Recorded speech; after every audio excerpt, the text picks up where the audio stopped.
The mysteries of the truth and family, the foundation in the beginning. If you want to be happy, you must put in your ground, your realm, the seeds of happiness. This has its own law. You cannot invent happiness, you cannot redefine happiness. You must discover the happiness with its own law, apply that law, and reap its fruits. If you want to be happy, you must put in your ground, your realm, the seeds of happiness. This has its own law. You cannot invent happiness, you cannot redefine happiness. You must discover the happiness with its own law, apply that law, and reap its fruits. It's a principle like the mathematical fact of 1 + 1 = 2. Nobody invented it, nobody redefined it, but it was discovered. It was always there in the infinite intelligence, and once revealed to humanity, it became a foundation because it's a principle, it's a law of the infinite. The infinite, as a general rule, is positive energy and is spiritual. The infinite is the totality of the order, without beginning and without end. The absolute right God.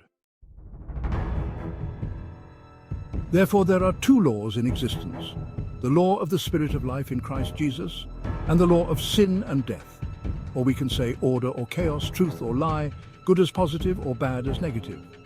And no matter what, all humanity falls under one of these laws, as is written in the law of the truth in the Bible, Romans 8 verse 2. For the law of the spirit of life in Christ Jesus has made me free from the law of sin. No human invented these laws of existence. None whatsoever can change them, but humanity exists in one of these by its own choice, through the realm of the mind by free will. This doesn't have anything to do with religion, but it is the principle and purpose of life which is eternal. After we understand the principle of truth by living in it, all things become easy to understand because the truth always produces freedom, and freedom is the happiness of humanity. Our topic is the family, and to master understanding the family, we must understand the truth by living in the truth, because the family is a product of the truth. That's why the family cannot be changed or redefined, because the truth cannot be changed or redefined, just like the mathematical fact 1 + 1 = 2. Did not comprehend it. In John 1:15, the term word is a translation of the Greek term logos, a word rich with layered meanings. In Greek philosophy, logos referred to reason, principle, or a fundamental cosmic order. Heraclitus used logos to mean the rational principle governing the universe. By the time of the New Testament, logos implied divine reason or thought. The simple way to do this is to pray with all your heart, sincerely, to God. Ask questions, then meditate, seeking God's answers, because those who seek will find and God will speak to you. You will know when it's His word, not your own. Now let's go back to the beginning to understand the principle, the law, the realm of the family as revealed in the Bible. In the book of Genesis, chapter 1, verses 26 to 27, it is written, "Then God said, 'Let us make man in our image according to our likeness.'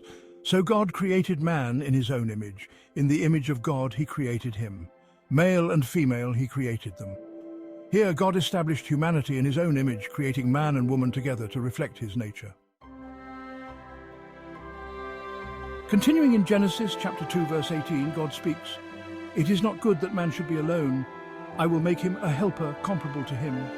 So God created woman from man's side, not to be inferior or superior, but to be a partner, an equal in purpose and essence. God then established marriage as a divine union.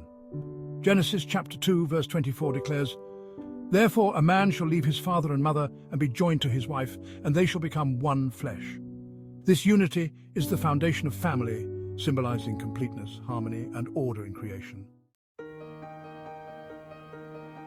In the family, we see the principles of love, respect, and commitment. These are the values that God ordained from the beginning. The family, as a divine unit, represents the truth and glory of God's creation. The Apostle Paul in Ephesians chapter 5, verse 25, reinforces this bond by instructing husbands to love their wives, just as Christ also loved the church and gave Himself for her. In this, we see family as an image of Christ's love. Family is not just a social structure, but a spiritual design. As Romans chapter 8 verse 2 states, "For the law of the Spirit of life in Christ Jesus has made me free from the law of sin and death." The family under this divine law is a source of life, reflecting God's eternal love and purpose. When rooted in truth and love, family becomes a sanctuary where joy and peace flourish. The principle of family, as ordained in the Bible, cannot be redefined by human standards. Family, founded in truth and love, aligns with God's eternal law and brings forth His glory. As we live in truth, we find freedom. And as we nurture our families in love, we honor the original purpose God intended. In understanding and living by these divine principles, we align ourselves with the ultimate source of happiness and order, the infinite, the absolute right, God.